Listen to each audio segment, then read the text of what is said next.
no está directamente relacionado con el COVID, pero ¿qué no está relacionado con el COVID en este año 2020? Tiene que ver con las muertes por infarto y las consultas que de pronto se demoran o directamente no se hacen los controles en tiempos de pandemia. Un estudio dice que aumentaron de manera muy importante la cantidad de muertes por infarto en Argentina. Tenemos ya en comunicación a la doctora Alfonsina Candielo. Doctora, ¿cómo le va? Buenas tardes. Hola, ¿cómo te va? Buenas tardes. Muchísimas gracias por la invitación. Los saludo a los dos. Bien, ¿esto es así? ¿Se duplicó la cantidad de muertos por infarto en Argentina? Sí, efectivamente. Digamos, nosotros trabajamos en conjunto, 30 centros de 9 provincias de la Argentina y de la Ciudad de Buenos Aires. Son centros, de complejidad que están habituados, a tratar pacientes con infarto agudo de miocardio. Nosotros venimos trabajando ya desde el año 2016, recolectando y registrando datos con el objetivo, de evaluar cómo estamos tratando a los pacientes con infarto y cuál es su evolución, básicamente para intentar mejorar el tratamiento de estos pacientes. La realidad es que desde el 20 de marzo, que fue el día en el cual se instaló la cuarentena o el aislamiento social preventivo y obligatorio, lo que nosotros vimos comparado, con el mismo periodo del año pasado, o sea, del año 2019, dos cosas. Lo primero, vimos una reducción de las consultas y de las admisiones por infarto agudo miocardio, y esto ya se hizo evidente a partir del 20 de marzo, durante los últimos días de marzo y durante el mes de abril y mayo. Ese es el primer dato importante que tenemos para compartir. Bien. Que esta reducción fue de un tercio, es decir, un tercio menos de los pacientes o un 30% menos de pacientes con infarto consultaron o ingresaron a los centros de salud. ¿Sí? Sí. Tener estos datos para nosotros fue muy importante porque nos ha permitido, ustedes nos han dado también la posibilidad de hacerlo, a tanto la Sociedad Argentina de Cardiología, la Federación Argentina de Cardiología y todas las sociedades científicas, y desde centros de varios lugares del país nos han dado la posibilidad de advertir a la población sobre esto y no quedarnos, con el dato solamente, sino tomar acción e intentar mejorar esto. ¿Sí? Junto doctora, con esto... Sí. No, porque me pregunto dónde está, lo más agudo del asunto, si es la gente con condiciones preexistentes que no está haciendo sus controles anuales, o la gente que empieza a tener los síntomas de que está padeciendo un infarto, no los detecta y no llega a tiempo a la consulta. Bueno, es una mezcla de las dos cosas, ¿no? Desde el inicio de la cuarentena, la cuarentena fue muy estricta al principio. Y estos datos que yo te estoy diciendo en cuanto a la reducción de los infartos se vio también en otras partes del mundo, pero sobre todo se vio en lugares en donde el sistema de salud estaba colapsado y en donde la gente no quería ir a los centros de salud o a los hospitales o a las clínicas. Esto sucedió en España, sucedió en Estados Unidos, sucedió en Italia. No quería ir por miedo al contagio, porque veían a los centros de salud como focos posibles de contagio. Pero a diferencia de esto, a nosotros nos sucedió en la Argentina, y no son solamente centros de la Ciudad de Buenos Aires, sino que también son centros, de 8 o 9 provincias de la Argentina. Esto también se vio sin tener el sistema de salud ni estresado, ni colapsado, como estamos llegando, hasta el día de hoy. Entonces es un mensaje muy importante porque el miedo al contagio, es una de las mayores razones para que esto ocurra.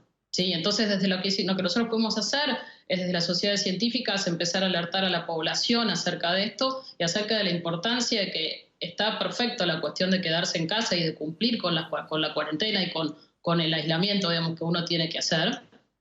Pero que hay ciertas excepciones, como es si tenés dolor de pecho, si te falta el aire, si tenés hinchazón en los pies, si hay alguna parte del cuerpo que no podés moverla o no podés hablar, que son signos, de que podés estar cursando un accidente cerebrovascular. Entonces, claro, esa es la primera parte del problema. La segunda parte del problema es lo que vos me preguntabas. Por un lado tenemos los pacientes que no consultan y por otro lado, tenemos que los que ingresan al hospital tienen una mayor mortalidad, ¿sí? O sea, se duplicó la mortalidad intrahospitalaria en los pacientes que cursan un infarto agudo de miocardio. Estos datos se empezaron a vislumbrar durante los últimos días de marzo y abril, sin ser muy significativa, la diferencia, pero ya a partir de mayo estos datos fueron significativos.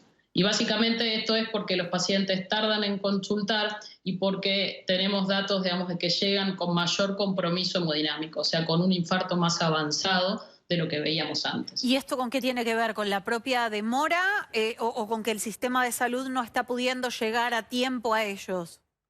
No, clásica, mira, cuando el tratamiento del infarto es tiempo dependiente, o sea, es una de las patologías que se denominan emergencias cardiovasculares, por lo cual, digamos, el paciente tiene que recibir tratamiento rápidamente. Y esto tiene que suceder, digamos, porque el paciente consulta rápido, porque el sistema de salud puede responder a tiempo. Hoy tenemos el sistema de salud que no está saturado, ¿sí? O sea que es muy importante que los pacientes entiendan, o sea, que no está saturado y que todo este tiempo, desde marzo hasta ahora, nos ha permitido preparar al sistema de salud para tratar a los pacientes COVID y para tratar a los pacientes, digamos, que no lo son. Y estamos preparados para darle una respuesta a pacientes como los que tienen o los que están cursando un infarto agudo miocardio. Así por lo menos lo hacemos en el Instituto Cardiovascular, que es donde yo trabajo, y en todos estos centros en donde intentan cuidar de manera oportuna y correcta a los pacientes con infarto. Y otra cosa muy importante para aclarar es que está dividido, ¿no?, en las guardias, la gente que entra por caso sospechoso de COVID y el resto de las patologías, ¿no? Digo, para que aquellos que estén en una situación de emergencia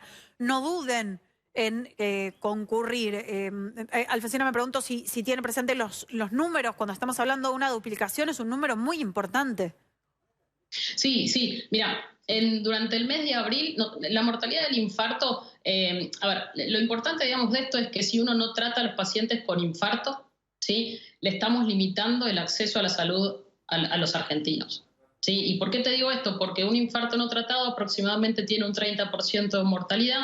A medida que, digamos, los avances en el tratamiento del infarto se fueron dando, esta mortalidad fue bajando. Y hoy un infarto que llega a tiempo, tratado con angioplastia primaria, que es la forma mecánica, digamos, de destapar una arteria, implantarle un stent, eso tiene una mortalidad alrededor entre un 3 y 4%, ¿sí? Si el paciente llega a tiempo y si la angioplastia se hace a tiempo. Ahora, si nosotros dejamos sin tratamiento a los pacientes, esa mortalidad aumenta. Particularmente durante el mes de abril, la mortalidad pasó de un 5%, que fue desde el 20 de marzo hasta el 30 de abril de 2019, a un 9%, ¿sí?, en la misma fecha post-cuarentena. Y durante esa diferencia que los médicos llamamos, digamos, no fue estadísticamente significativa. Pero ya después sí, a partir, digamos, del mes de mayo, la mortalidad se duplicó pasando de un 5% a un 11%. ¿Sí? Entonces, el hecho de tener estos datos y la importancia de contar con estos datos es poder accionar, digamos, y tomar acciones y salir a los medios de comunicación y comunicar a través de las redes sociales. Lo hemos hecho desde, como les dije antes, desde instituciones públicas y desde instituciones privadas.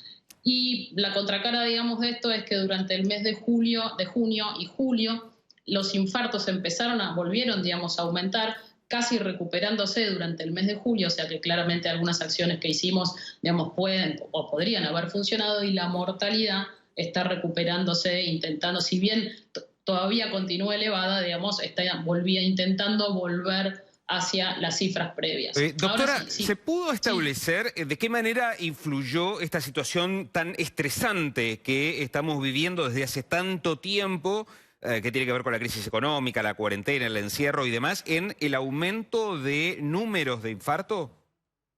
Mira, eso particularmente ese dato no, pero sí está descrito, digamos, cuando uno mira estas famosas curvas de las que todos hablan, ¿no? Está la curva de COVID, digamos, que es la que con las medidas sanitarias adecuadamente tomadas desde el principio, digamos, se logró, digamos, aplanar, y estamos en esta cuestión de la meseta prolongada, pero detrás de esta curva, digamos, de COVID, vienen 3 curvas más, ¿sí? La primera, digamos, que son los pacientes que quedan desatendidos con patologías urgentes, como estos que decíamos de los pacientes con infarto. Cuando esto se prolonga en el tiempo, la tercera curva, digamos, son los pacientes con ya enfermedades crónicas, diabéticos, hipertensos, digamos, que necesitan de su control, que no deben abandonar la medicación y que tienen que hacer sus controles. Por eso nosotros desde el Instituto Cardiovascular hacemos muchísimo hincapié en tener a los pacientes controlados, y si no pueden venir de manera presencial, lo hacemos a través de consultas virtuales. Y la tercera curva, digamos, es todo el estrés y todo el daño económico más el burnout de los profesionales de la salud que toda esta pandemia genera. O sea, claramente esto es una situación inédita que está sucediendo, digamos, a nivel mundial. y que tenemos que intentar enfrentarla de manera multidisciplinaria.